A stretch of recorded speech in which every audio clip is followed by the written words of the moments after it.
अब आगे 5वीं बार जब बीएसपी के नेतृत्व में सरकार बनेगी तो मेरी पूरी ताकत अब ये स्मारक, संग्रहालय, मूर्ति या पार्क आदि बनाने पर नहीं लगेगी, बल्कि मेरी पूरी ताकत उत्तर प्रदेश की जो तस्वीर है उसको बदलने में लगेगी।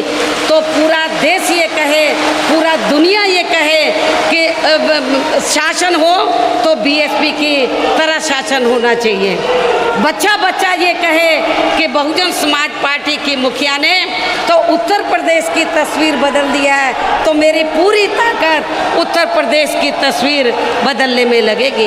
हमारी महिलाएं इधर आई हुई हैं बड़ी तादाद में, लेकिन वर्तमान सरकार में और पिछली सपा सरकार में भी आप लोगों को देखने के लिए मिला है कि हमारी महिलाएं दिन छिपे के बाद वो अकेले अपने घर से आज भी वो नहीं निकल सकती हैं।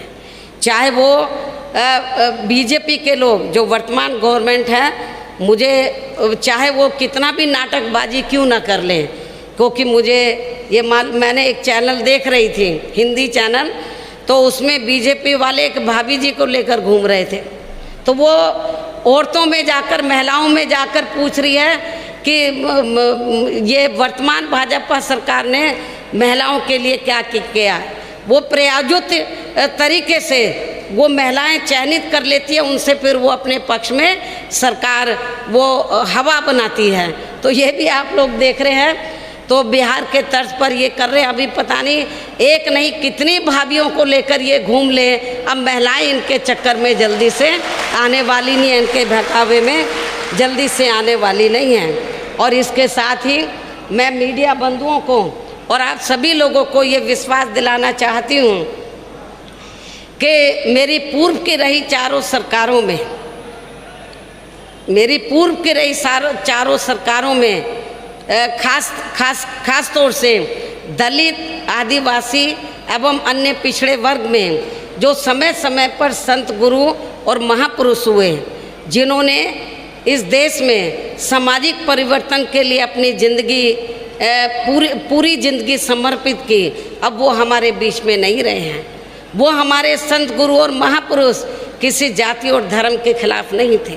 वो हमारे संत, गुरु और महापुरुष इस देश में जो गैर बराबरी वाली सामाजिक व्यवस्था बनी है उसको बदलकर वो समतामूलक समाज व्यवस्था बनाना चाहते थे। आज उन्हीं के ही बताए हुए रास्तों पर चलकर बहुजन समाज पार्टी इस कार्य में लगी हुई है। पूरे देश में हम लोग समतामूलक समाज बनाने का प्रयास कर रहे हैं और इसीलिए हमारी पार्टी कोई एक जाति विशेष की नहीं है, एक धर्म विशेष की नहीं है, बल्कि सर्व समाज की पार्टी है। ये सर्व समाज की पार्टी है।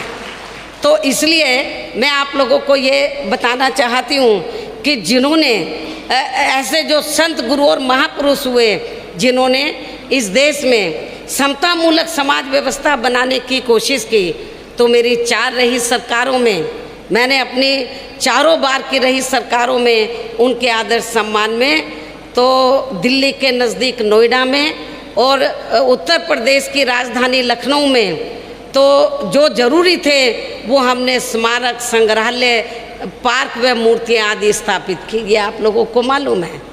और जो हमें काम करना था हमने अपनी पिछली 4 रही सरकारों में पूरा कर दिया, उनके मान और सम्मान में। अब हमें कोई नया, फिर से हमें कोई नया स्मारक या पार्क या उनकी मूर्तियां आदि फिर से लगाने की ज़रूरत नहीं पड़ेगी। जितना मुझे काम करना था मैंने थोक के भाव कर दिया, कई गुना ज़्यादा आदर सम्मान देकर उनको कर दिया। अब तो जब आगे सरकार बनेगी केवल उनके रख रखाव का ध्यान रखा जाएगा। कहने का तात्पर्य यह है कि अब आगे 5वीं बार जब बीएसपी के नेतृत्व में सरकार बनेगी तो मेरी पूरी ताकत अब ये स्मारक, संग्रहालय, मूर्ति या पार्क आदि बनाने पर नहीं लगेगी, बल्कि मेरी पूरी ताकत उत्तर प्रदेश की जो तस्वीर है उसको बदलने में लगेगी। तो पूरा देश ये कहे, पूरा दुनिया ये कहे कि शासन हो तो बीएसपी की तरह शासन होना चाहिए। बच्चा बच्चा ये कहे कि बहुजन समाज पार्टी की मुखिया ने तो उत्तर प्रदेश की तस्वीर बदल दिया है, तो मेरी पूरी ताकत उत्तर प्रदेश की तस्वीर बदलने में लगेगी। लेकिन यहाँ मैं सभी धर्मों के लोगों को ये भी विश्वास दिलाना चाहती हूँ, यदि कुछ धर्म के लोग ये चाहते हैं कि उनके भी संतों गुरुओं को आदर सम्मान मिले, तो उनको भी मैं विश्वास दिलाना चाहती हूँ। दलित पिछड़े वर्ग और आदिवासी समाज में जो संत गुरु महापुरुष हुए हैं उनको तो मैंने आदर सम्मान देकर अपना काम पूरा कर दिया है। लेकिन इसके अलावा अन्य वर्गों में से जो लोग ये चाहते हैं कि हमारे संतों गुरु और महापुरुषों का भी आदर सम्मान किया जाए, तो उनकी धार्मिक भावनाओं का खास तौर से हम लोग सम्मान करते हुए उनको भी पूरा पूरा आदर सम्मान दिया जाएगा। ये भी मैं उनको विश्वास दिलाना चाहती हूँ। अब मैं अंत में आप लोगों का और ज़्यादा समय न लेते हुए खास तौर से जो हमारे संत गुरु और महापुरुष हुए हैं, जिन्होंने अपनी पूरी ज़िंदगी इस देश में जो गैर बराबरी वाली सामाजिक व्यवस्था को बदलकर समतामूलक समाज व्यवस्था बनाने के लिए उन्होंने लगा दी, अब वो हमारे बीच में नहीं रहे हैं। उनको मैं नमन करते हुए अब आप लोगों से